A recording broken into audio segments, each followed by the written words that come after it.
Hello and welcome back to the Odds Now YouTube channel for the latest edition of the Premier League betting show. It's been a little while since we recorded this show due to the FA Cup interruption last weekend. There's some cracking ties last weekend, to be fair.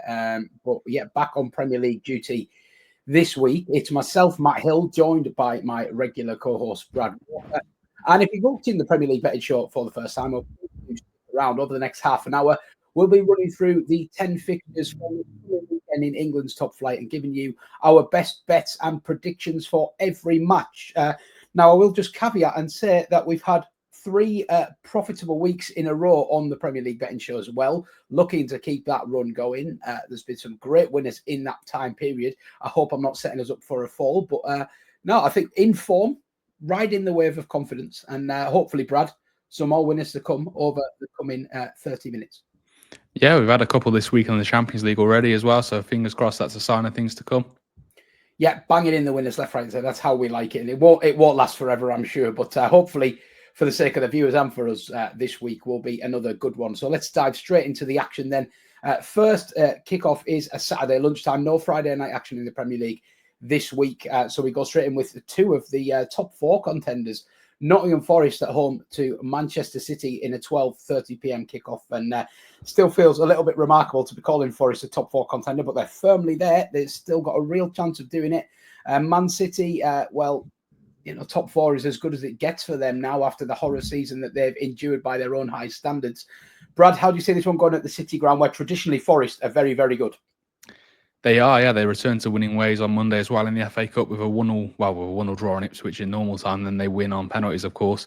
That still leaves them with a chance of winning the FA Cup too as well. When you look at the sides that are left, I'm sure they'll be fancying their chances there. But they're particularly grateful to return to winning ways after a bit of a rough patch by their standards this season anyway. They hadn't won any of their 3 league games prior to that meeting with Ipswich in the Cup. They lost to both Fulham and Newcastle away, then drew 0-0 at home with Arsenal in their last league game. They're still third in the table, but they can be overtaken here by Man City if the away side were to pick up the win. As you touched upon there, Forest are still clinging on to hopes of Champions League football this season. They have been questioned already at times at numerous points throughout the campaign and have given resounding responses after that. But can they do the same here? We will see. City themselves, of course, will be eyeing up lifting the FA Cup. I think they're now actually the favourites to win the tournament. Like I said, a lot of the big teams have already been knocked out. But securing Champions League football is equally, if not more important for them here. It has been up and down for them since the turn of the year. It's not as bad as it has been at points this season, but they've still been very inconsistent. They recorded back-to-back losses to both Real Madrid and Liverpool, which were then followed by consecutive wins over Tottenham and then Plymouth in the FA Cup last weekend. You're still not really sure what you're going to get from them. So I think it makes this game very hard to call. As I said, you just have to take on a week-by-week basis for Man City at the moment, and many are waiting to see if Nottingham Forest are now going to slide, as many have expected them to do at various points, as I touched upon there. They had a spell in November and December where they lost 3 or 4 matches in the Premier League. Then I think they won 7 of their next 8. And then they were also hammered, of course, 5-0 away at Bournemouth at the end of January, only to respond with a resounding 7-0 win over Brighton the following week. Forest do also boast the 5th best home record in the Premier League, adding to the fact that City have lost 3 of their last 5 on the road. And so putting all that together, I do think getting the Forest win at just shy of 3-1 holds plenty of. I think it comes in at 3-1 now, actually, at the time of recording the check before we hit record. That is more of a value play, but I don't think it'd be a shock at all if Forest were to get the win this weekend based on what we've seen from both of these sides overall this season. That comes in with multiple sports books. And yeah, I think that's a big enough price to justify backing the home win there, Matt.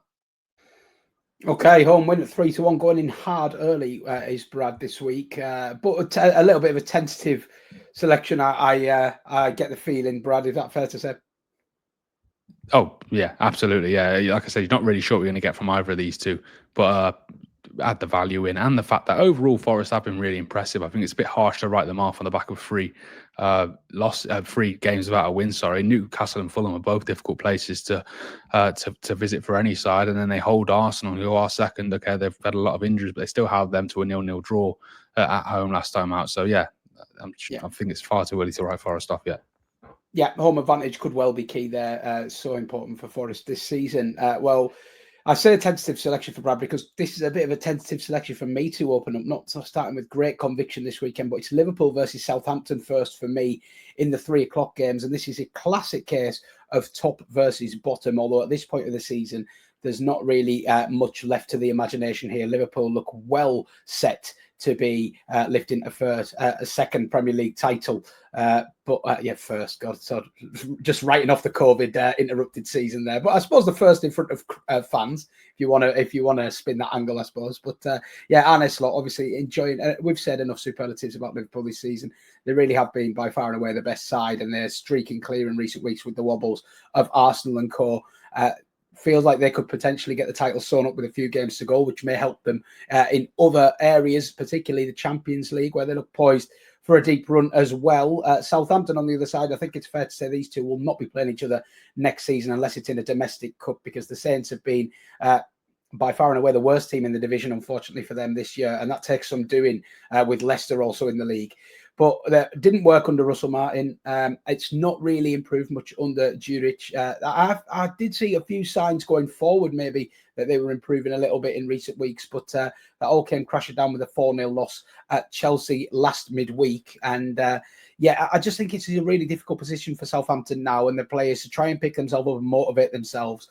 When you're dropping out of a league, it is tough, but even more so in the Premier League, because I think a lot of these players, and it's kind of the nature of the beast, I don't necessarily disrespect them for it, but they'll already be thinking, am I going to be here next season? Can I get a move somewhere else? I want to stay in the top flight, or I want to go abroad. They've got a lot of sort of European and African players who may be already plotting and lining up their next move, maybe don't have that same level of conviction. I don't like to question players' characters when I don't know them all that well, but I just think it is a very difficult situation for them to motivate themselves. Chances of staying up are virtually zero now. You're going away to Liverpool. Yes, it's a nice occasion, but realistically there's a good chance you're going to get tonked here.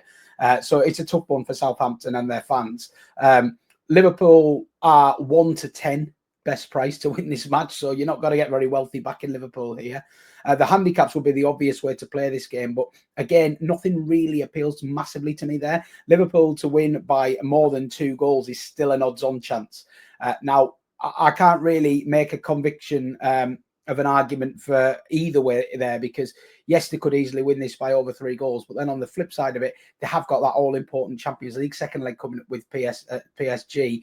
Smash and grabbed a 1-0 in Paris last night with their only shot on target, and now have a fantastic chance to get the job done at Anfield. And you think they would have one eye on that to an extent here. We could see a little bit of rotation from Arne Slot. And then even at the best of times, Arne Slot's teams don't tend to dish out that many beatings by 4, 5, 6. But equally, you wouldn't want to be banking on Southampton to keep the score down the way they imploded against Chelsea. Chelsea scored 4, but they could have had another 4 if they wanted them. It really was one of those. It was such a one-sided affair. So all things considered, I looked at the prices, and as I say, with not much conviction to pick a bet out here, there was one angle that I thought was worth flagging, and it's Liverpool to win to 0. I was surprised to see odds against with Betfair. If you're asking me if there's a 50-50 chance of Liverpool winning this without conceding, I would lean towards them doing it without conceding. Southampton gave them a good game earlier in the season, but that was when they still had a bit of spirit in the ranks. It was a 3-2 win, Liverpool scoring quite late on. But again, that was at St Mary's. It was under completely different circumstances, with Liverpool still under pressure in the league, really, and trying to open up that gap. Now they're in a very comfortable spot. Southampton are in a perilous spot. I think there's every chance that Liverpool win this with a shutout. So 11 to 10, if I was going to have a play on this game, would be the way that I would play it. Brad, back over to you for the next 3 o'clock, which is Crystal Palace taking on Ipswich. Palace have improved a little bit in the last couple of months. Ipswich, for all their endeavour, do look in danger of the drop. How do you see this one going? Yeah, definitely. Palace now have only got 2 losses in their last 13 matches, in all competitions, following that 3-1 win at Millwall in the Cup last weekend. They also, of course, picked up a resounding 4-1 home win against Aston Villa in their last league match. As you touched upon there, difficult start to the campaign. They've now gotten over that. They sit 12 heading into this weekend and are well distant of the bottom 3. They will, of course, be without the striker Jean-Philippe Mateta after that horror challenge versus Millwall. It's probably the worst I've ever seen, Matt. I don't know about you. There's talk about Liam Roberts' ban getting extended further. Look, I don't think he meant it. I don't think he meant to hurt Mateta, but yeah, I wouldn't be against that at all. It was a horrible incident to watch. We turn on to Ipswich now. As you mentioned there, they've been credited for their spirit this season, but it is hard to make a case for them now surviving the drop.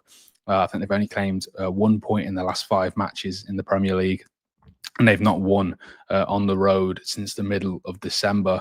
I'm not really even going to explore the possibility of Ipswich getting anything here, to be honest with you. I really think it's hard to envisage them go into a buoyant Crystal Palace and getting a result. So instead, I am going to go down the player prop route. No player in the Premier League now has committed more fouls than Ipswich striker Liam Delap. He's committed 58 so far this season, an average of 2.2 per game. He has already been cautioned 9 times as a result of that, yet still comes in an incredibly wide 3-1 to be booked here. Now, Ipswich have only averaged 37% possession in away fixtures so far. You expect them to go long spells without the ball in this one. Frustration, I think, could get the better of him again, and I wouldn't be surprised to see him receive his 10th caution of the game. So I'm going to keep it nice and short and simple here. Liam Delap to be shown a card at 3-1 with multiple sports books. I think that's a price worth jumping on again. Yeah, it wouldn't be a Premier League betting show without a mention for Liam Delap, who seems to feature on an almost weekly basis for us, but a slightly different angle this week. I like it, and that foul statistic is fantastic. He certainly, that doesn't surprise me hearing that. I didn't know it, but it's the kind of player he is. It doesn't really surprise me that he's in the thick of the action. And 3-1 about that card could well prove to be a big price there. Well, Brighton take on Fulham in the next 3 o'clock kickoff, and this is a game that I'm going to be, of course, tackling. Brighton quite strong favourites to win this one, which I do understand. They've been in fantastic form themselves recently. I think they've won 5 in a row in all competitions, but I certainly wouldn't overlook Fulham either, who have now won 5 straight away games in all competitions as well. The latest, obviously, I should sort of explain, was a draw, technically beating Man United on penalties, but I think anyone who saw that game, they were the better side there, and they are really a force to be reckoned with on the road under Marco Silva. But Brighton, well, they'll be sniffing a real chance, won't they, with this good run of form to maybe nudge themselves into that European conversation. They are 8th at the moment, but they're only a point behind Newcastle in 6th, and it is so tight and congested in those European spots. And while we're not going to get much of an exciting title race, it doesn't seem, we might get an exciting run for the top 4 spots and the top 6 spots with a massive cluster of teams fancying their chances. Fulham also in that conversation as well, firmly, and it would be great to see them back in Europe. Obviously, they have a bit of history, having made I think it was it still the UEFA Cup when they made the final?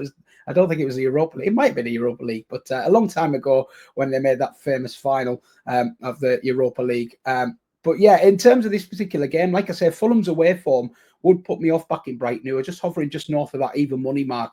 But I don't quite have the conviction to get against Brighton either. And often when we have these kind of dilemmas, we do end up going into kind of player prop markets, don't we? And it's a Fulham striker that I'm honing in on, Rodrigo Muniz. Now, I was really, really impressed with Muniz last season.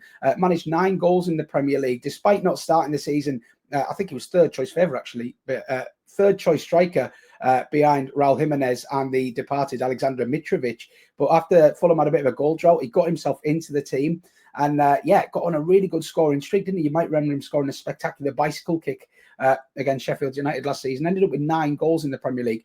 And he still managed 5 in 25 appearances this year, despite barely featuring. He's only had 6 starts in the Premier League, 19 coming off the bench, and a lot of these have been 5 and 10-minute cameos. But he seems to have worked his way a little bit back into Marco Silva's thinking in recent weeks, and he scored last time out. And that led me to just dig into his statistics a little bit more. And even in these cameos, he's still been getting his shots away, Muniz. He's managed 3 last time out in what was his first start in a long, long time against Wolves. And as I say, got himself on the score sheet there as well. He's also managed to get a shot off in 15 minutes against Nottingham Forest. He got a shot off in 18 minutes against Newcastle. And he got 2 shots off in 25 minutes against Man United. So when he does get introduced into the fray, he's certainly not shy at getting his shots off. Now, I expect him to start here. He started last time out and scored. And to be honest, when you start a striker and they score, it seems very cruel, and it's often very difficult to actually go and drop them, isn't it, off the back of that? So I do expect him to keep his place here, leading the line for Fulham.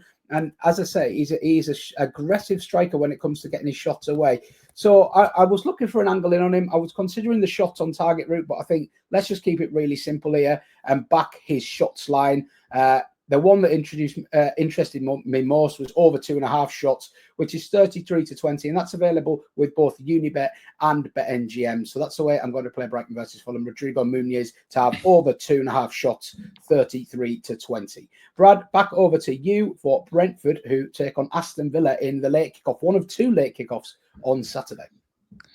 Yeah, we'll start with Brentford, and I think you touched upon it in the last episode, Matt. Their home form, or the decline in home form, really does need studying. It was one of the best during the first half of the season, but their 1-1 draw with Everton last time out in the league means they've now not won at home in their last 7 matches at the G-Tech. 5 of those games have ended in defeat, and going alongside it, remarkably, there's been this weird U-turn in away form as well. They're now unbeaten in 5, having won their last 4. I think they didn't pick up an away win at all this season until the start of January. And now in the last 4 or 5 games, they're one of the best away sides in the division. It's really, really strange flip around there for Brentford. But they do still have an outside chance of a spot in Europe this season if they can improve on their home record, just because of, like you said, how tight and congested it is around those European spots. They face an Aston Villa side who, of course, played in Europe this week, winning 3-1 at Bruges on Tuesday. But their poor record in games following Champions League matches this season has been well documented. I think they've only won once, one league game, directly following a Champions League game this term. I'm sure they'll be hoping to right that here as they chase a spot in the Champions League for next season. They're currently in 10th heading into the weekend due to their poor form in the league. I think they've only won 1 of their last 5 league games, but they are still, like I said, despite sitting in 10th, only 4 points off 5th, which is likely to secure a spot in the Champions League this season, primarily due to the teams around them also dropping a lot of points in recent weeks. Now, Villa's poor run on the road hasn't helped their cause. They were without a win in 4 away games prior to that Bruges match, but Brentford, again, equally as poor at home, makes it really hard to pick a result here. So instead, I'm going to go down the player prop line. Villa have struggled defensively this season, regardless of the venue. They picked up just 3 clean sheets in the league this season, and they face a Brentford side who are the 6th highest scorers in the Premier League. Now, that's largely down to the success of Johan Wissa and Brian Mbeumo up top. Mbeumo in particular has scored 15 goals this season in the league. Only 4 players have scored more. Now, 10 of those 15 have put Brentford ahead in the match, and 4 of those have put them 1-0 up. I think only Chris Wood has scored more opening goals in the league so far this season. Yet Mbeumo still comes in at a very wide 6-1 to score for here. On the back of everything I've just said there, I do think it's worth getting on side with that one. I think you had a success early on in the season, Matt, a couple of times backing Chris Wood to score first, and they both came in. And so I'm going to go for the same here with Mbeumo. I think he's a brilliant player. I don't know if he'll be in a Brentford shirt next season, if I'm honest. But yeah, I think there's plenty enough juice to back that 6-1 price in the evening kickoff. Yeah, he just always looks so likely, doesn't he, Mbeumo? Like when you watch Brentford, you just think if they are going to score, it is going to be him. And as like that's no discredit to the other great attacking threats they have. Wissa in particular gets his fair share of goals. But yeah, Mbeumo, every game you feel like you've got a real chance of him finding the back of the net. So 6-1, yeah, couldn't put you off against that Villa side. I think that Champions League, I think that's spot on. If there's one team this in the coming weeks, and if they get through this round, which look like they will, that I would want to be against due to Champions League commitments, it may well be Villa. I think it's so hard when you're not used to being in the Champions League and then suddenly you find yourself on a run to balance that schedule out. So, yeah, Brian Mbeumo, 6-1. It's a massive price there for Brad. Well, Wolves versus Everton. I said we have 2 late kickoffs on Saturday. This is the second of them, an 8 p.m. kickoff here. Wolves still obviously bang in relegation trouble. They have had just every time you think that they're kind of pulling themselves away from it, and they've got a 5-point gap as we speak now. But another disaster with Matheus Cunha's late red card last time out. He's facing a suspension now, a 3-game ban. It's so costly when you're in a relegation battle to be losing your best player. And yes, it does look like Wolves will have enough just about to survive relegation this season. But equally, if Ipswich just pull 1 win out of the bag, suddenly they're in really sticky territory again. And Cunha has been so pivotal for this Wolves side, hasn't he? Even when he's not scoring, he's the man and creating. And it often feels like his teammates are looking to him for a moment of inspiration this season. And you have to me as well, not to go off piece, but you have to start questioning his attitude. It's not the first incident he's had this season. And I just wonder if that is why some of the top clubs didn't take him on originally, and why he's maybe ended up, no disrespect, at a Wolves rather than a top 4, top 6 side. It'd be an interesting situation to follow his future this summer. Everton, on the other hand, they're still continuing to impress under David Moyes, who's made a hell of an impact since going back into Goodison Park, quelled any relegation fears that the Toffees had. They're more than safe in mid-table now, and they're still enjoying a relatively good unbeaten streak, although it's fair to say that the wins have translated into draws in more recent times. So that'll have frustrated David Moyes. A 2-2 with Manchester United, where, frankly, I don't know how they managed to throw it away. They were so dominant in the first half. You'd have been stunned to be told that after watching the first 60 minutes of that game finished level. And then a 1-1 draw at Brentford last week was achieved in slightly different circumstances with a late equaliser from Jake O'Brien. And I think that shows a really good never say die attitude in this Everton side under Moyes. Now, Moyes lost his first game in charge against Aston Villa, but since then, Everton, as I said, they've been fantastic, haven't they? And they've only failed to score once in the following 8 games across all competitions. Meanwhile, Wolves, for all of their struggles and woes, they have now scored in 6 straight games, which means I was baffled to see both teams to score here, priced at 19-20. I had this closer to sort of 4-6, to be honest. I think, especially when you consider the impact of this game for Wolves, home games really are pivotal for them now. Yes, they're without Matheus Cunha, but if they can't score at home against mid-table sides, then they really are in massive trouble. And I do think they have enough quality in the ranks here to at least breach Everton's back line. Meanwhile, Everton, as I say, under David Moyes, they've seemed to have gone from one of the most impotent attacking threats in the league to a really reliable scoring outfit. And it's all kind of players popping up with the goals for Everton, which encourages me from their perspective, where you don't like being too reliant on one single player, as a lot of the teams in the bottom half are. We talk about Wolves with Cunha. I feel like Everton, they've got different ways and means of finding the goal, be it set piece or be it a little bit of trickery from one of their wingers. So, yes, both teams have some key absences, but I do still think that there's enough in the dynamics of this game to make me think that both are going to have a go at this. Both defences are vulnerable enough to be breached, and I think both teams have scored 19-20. It's just a rock-solid selection, to be honest. So that's the way I'm going to play this one. On to Sunday. It's a triple header on Sunday, and we start, Brad, with Tottenham at home to Bournemouth. And, God, this is a game where at the start of the season you'd be thinking, okay, Bournemouth could upset Tottenham. Now it's got to be an upset if Tottenham beat Bournemouth, isn't it? Yeah, absolutely, yeah. They did put 2 wins together, Tottenham in February against Man United and Ipswich, but then lost to Man City in the game following that. They do have an important game tonight as well, it should be said at the time of recording. We're recording this on Thursday afternoon. They go to AZ Alkmaar in the Europa League tonight. If they lose there, you would like to think they're probably one step closer to a trophyless season. There has been some reason for hope for them recently. Some key players have returned from injury, but there's still no Christian Romero and Mickey van der Ven, both of whom are, of course, crucial players at the heart of their defence. Nevertheless, Tottenham have won 3 of their last 5 at home, but the first of those games was a 1-0 win over Liverpool in the Carabao Cup. They ended up losing the second leg 4-0. They then beat Augsburg in the Europa League. Even by Tottenham standards this season, you'd expect them to win that one. And then they beat Man United 1-0, who have somehow been worse than Tottenham this season overall. They also lost to a woeful Leicester side during that period. So, yeah, I wouldn't suggest that that 3 out of 5 wins at home is quite a positive sign as it may initially appear. I'm sure they'll therefore be grateful to welcome this brilliant Bournemouth side, of course, joking, this weekend. The Cherries have hit a bit of a bump in recent weeks. They lost to Wolves and Brighton in their last 2 in the Premier League, although they have since beaten Wolves on penalties in the game you mentioned a moment ago, Matt. They were unbeaten in 7 away games prior to their defeat at Brighton last time out, but I don't think there's any shame in losing at Brighton. I think Brighton are more than capable of beating anyone on their day. It's been against the sides at the bottom of the table that they've struggled against more, but against the better sides, of which Bournemouth have been this season, I think they're more than capable of springing up a shot, that Brighton side. So there's no shame in losing there for Bournemouth. And I'm sure they'll also take confidence from beating Spurs 1-0 in the reverse fixture earlier this season. As I said, there has been some reason for optimism at Spurs, as I think we're meant to call them now. I don't think we're allowed to call them Tottenham for some weird reason again. It continues the bizarre theme of events which have happened there this season. But I am going to need to see a lot more before I can back them to win this one, even though they are at home, particularly given the absences of Romero and Van der Ven. Add in the fact that Bournemouth, I think they've got the 5th best away record in the Premier League.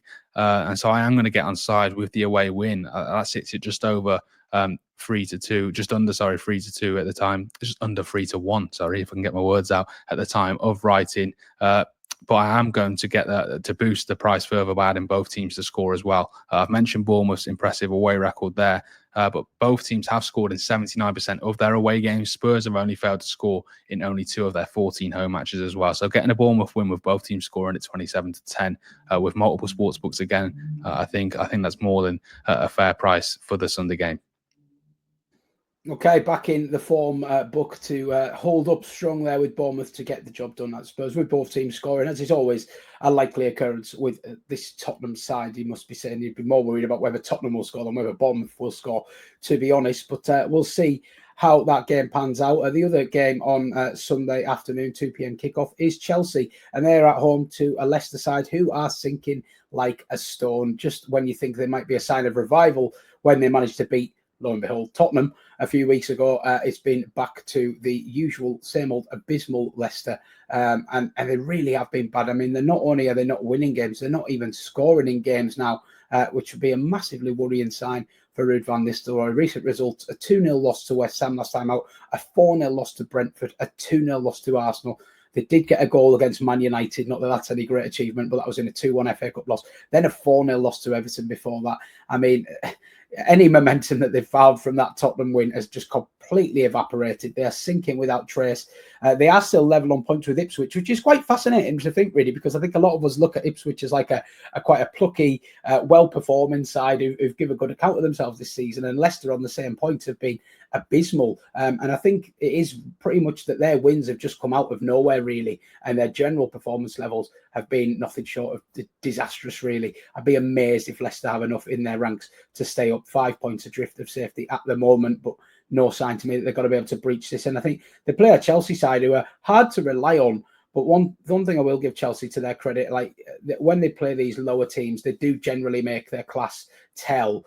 They are quite a reliable outfit in these kind of fixtures, particularly at home. Look at their last game for a perfect example, the 4-0 win over Southampton, which I've already mentioned, and they were utterly dominant here. And one man that was at the heart of all things good that Chelsea did there was Pedro Neto, a player I'm a massive fan of. We talk about Wolves and losing Matheus Cunha, but the loss of Pedro Neto at the start of the season, possibly even more damaging. He was a man that always made things happen for Wolves. He's had to wait his time to get into this Chelsea side and find his position and find his form again. But I think he is really operating at his absolute best now. And he was such a threat against Southampton. He got himself on the score sheet, of course, got himself an assist. And we all know about his dead ball delivery. He's taking free kicks in an ultra-talented Chelsea squad, which tells you everything you need to know about that wonderful left foot he has. And I think when you consider corners, free kicks, the attacking threat, the crosses against a Leicester side that just absolutely leak goals, to be able to get 10-11 about Neto to either score or assist, this is a man in good form, playing for heavy favourites against an abysmal backline. I'll take that 10-11 all day long. I was really impressed with the way he played against Southampton. It looked like to me he's nearly back to his electric best that we saw him enjoy for Wolves, probably at the start of last season, was probably his best period. And I really do think on his day, he's one of the best players around in his position. And I think 10-11 here, it's more than fair. That's the way I'm going to play that one. Well, it leaves us with just 2 games left. We've got a Sunday afternoon corker and then a Monday night football. We'll start with that aforementioned corker. It is Manchester United against Arsenal. And I say corker, this is if Man United decide to turn up, because they have been pretty abysmal under Ruben Amorim, haven't they, Brad? Yeah, they are. As a Liverpool fan watching this, I wouldn't mind any outcome here, really, to be honest with you. I can just put my feet up now and enjoy these two play it out. We'll start with Man United. As you said, they've been awful. A dismal campaign, of course, continued with that loss to Fulham on penalties last week in the FA Cup. Now the Europa League is their only hope of a trophy. I certainly won't be willing to back them there either. I can't see them putting a run together which will get them anywhere near the last stages of that competition, to be honest. They're 14th. I think they play Sausage tonight, and I'd be amazed if they don't lose that, to be honest. Yeah. Well, I put an ACCA up for the Europa League, actually, which is on oddsnow.com, and I think I actually backed Sociedad to win that one. You wouldn't be surprised to hear. So, yeah. So, yeah, you just don't. They've been terrible, absolutely terrible. They seem to get worse with each passing season. They're 14th now in the Premier League, and they really made hard work of a 3-2 win over a relegation fight in Ipswich. An Ipswich side we both agree are probably almost certainly going to end up in the Championship again next season. And United really, I know they had to play large portions of that with 10 men because of the sending off to Dorgu, but still, the case was the same with Leicester in the FA Cup in the previous round. They needed an offside late goal from Harry Maguire to win that. Every win they pick up, they seem to make real hard work of it. And I'm sure they wouldn't have been pleased to see Arsenal win 7-1 at PSV in the Champions League the other night. For all their struggles going forward, Arsenal, they really made light work of the Dutch side after failing to score in 3 of their previous 4 matches going into that one. The title does look out of reach now. They could be 16 points behind Liverpool before kickoff here, which of course would really pile the pressure on them. If anything other than a win, you would say, if it isn't over already, it certainly would be then. But they do face this poor Man United side. Then again, it is a Man United side who do seem to raise their game against the bigger teams. They beat Man City at the Etihad earlier this season. They drew 2-2, with Liverpool at Anfield, and they've also knocked Arsenal out of the FA Cup on penalties already this campaign, but they do struggle against the sides they're expected to beat. Perhaps because they're able to sit in these bigger games and they're not expected to go as gung-ho. But that does, I think, putting all that together, I think that does explain why Arsenal are only 4 to 5 favourites, which is probably a little bigger than most would expect when you, like we've touched upon United, how poor they've been. And given the fact that Arsenal are still technically a title-chasing side against a side that are really struggling. So I'm not going to overcomplicate things here. I've already put up some big prices this weekend, so I'm going to back that 4 to 5 Arsenal win. I think there's plenty of juice in that. I'm not going to, like I said, I'm not even going to go into United in the bigger games, etc., because they are just a pretty bang average team. Let's just say, I know Arsenal have got a lot of injuries, but I don't think they need their full strength 11 out to go and beat United, particularly if they can get an early goal. The atmosphere at Old Trafford right now is borderline toxic. There's a lot of protests around the owners, etc. I think Arsenal could win, and they could probably win this one quite comfortably too, to add another 3 points on the board. How much that will mean in the grand scheme of things in the title race remains to be seen. But yeah, I do back them to go to Old Trafford and win this weekend. Yeah, 4 to 5, keep things very, very simple there. I think that looks like a cracking price, to be honest. I think they'll go off quite a bit shorter, actually, when the big money arrives. Last game, Monday Night Football then. It's West Ham taking on Newcastle Monday night, 8 p.m. And West Ham, to their credit, under Graham Potter, wasn't the most exciting of starts, but they are slowly getting there, aren't they? And I think that win over Arsenal, as disastrous as it was for Arsenal, I think that could be a catalyst for West Ham now, because they desperately need something to kickstart their season, didn't they? They were just limping along, never really in danger of relegation, but never threatening anything remotely above that, not even a top half finish, I don't think. But they followed the 1-0 win up at the Emirates with a 2-0 victory over hapless Leicester. They'll be looking to make it 3 against Newcastle, and they're not favourites to do so, understandably, because this is a Newcastle side that are still very much chasing Champions League football next season. But they've just hit the skids at the wrong time for me, Newcastle. We fancied them against Manchester City to make a good account of themselves, and they were thumped 4-0 by City then. They got a 4-3 win over Nottingham Forest, which saw them absolutely blaze out of the traps and then do their best to throw it away. Just they were clinging on at the end of that game, which was remarkable given the element of control they'd shown early in the clash. And then a 2-0 loss at Anfield, which was, again, relatively comfortable. You thought Newcastle might have the tools to unsettle Liverpool, but they didn't do so. And then going out of the FA Cup to Brighton, that will really have disappointed them at home. And I think, as much as they've got their domestic cup final with Liverpool to look forward to, they would have really been eyeing up that FA Cup and a possible domestic double. And to go out at home, I think will have really, really hurt them there. They played a strong side, obviously went down to 10 men and consigned to defeat in extra time. So I think that one will have hurt Newcastle. And I just wonder now, this is their last fixture before that League Cup final against Liverpool. Do they have one eye on this? This is a club, a massive club, that have not won silverware in an awful long time. We know they've been getting closer and closer ever since their Saudi takeover. They were in the League Cup final a couple of years ago, losing to Manchester United. We know that the entire of Newcastle will be travelling south on the weekend for that fixture. But it's inevitable that the players are going to have one eye on that, I think, a little bit for me. And as well, Anthony Gordon, unfortunately, I was really gutted for him. He's been such a pivotal player for Newcastle in their revival, getting that red card, which probably means he's going to be suspended for that Carabao Cup final. A real shame for him and a big blow for Newcastle. But all things told, I'm not quite keen enough on West Ham to get them on side for a third straight win, but I do think that they're a little bit big in the betting, and I wouldn't put anybody off backing them per se, particularly with the home advantage. However, the way I'm going to play this is player props, and it is Jared Bowen, a man who is in really, really good form. We had a good winner with him a couple of weeks ago, backing him anytime goal scorer, and it's the same again here for me, 13-5. You see the strikers of home teams putting generally around the 6-4, between 6-4 and 2-1 to score any time in these kind of fixtures. So I think getting over 5-2 about Bowen, a man in form, and always West Ham's chief goal threat, isn't he? It doesn't matter where he's playing, if he's playing out wide, up front, in behind.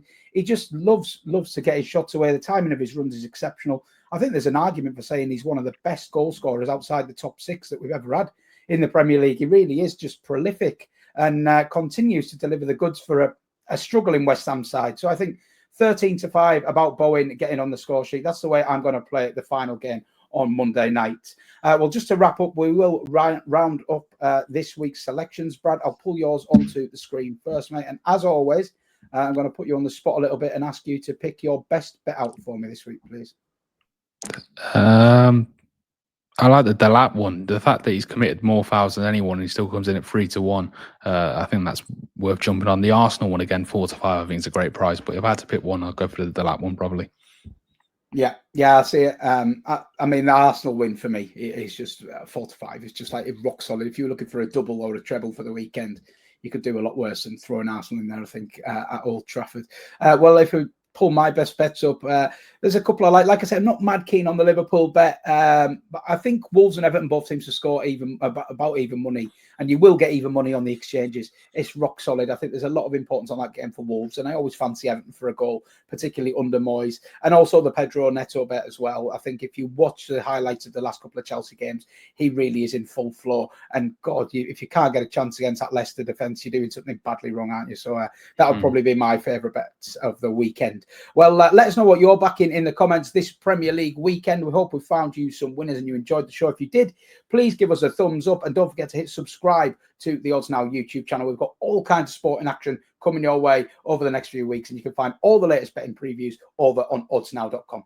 We'll be back again very soon. Enjoy your week and good luck.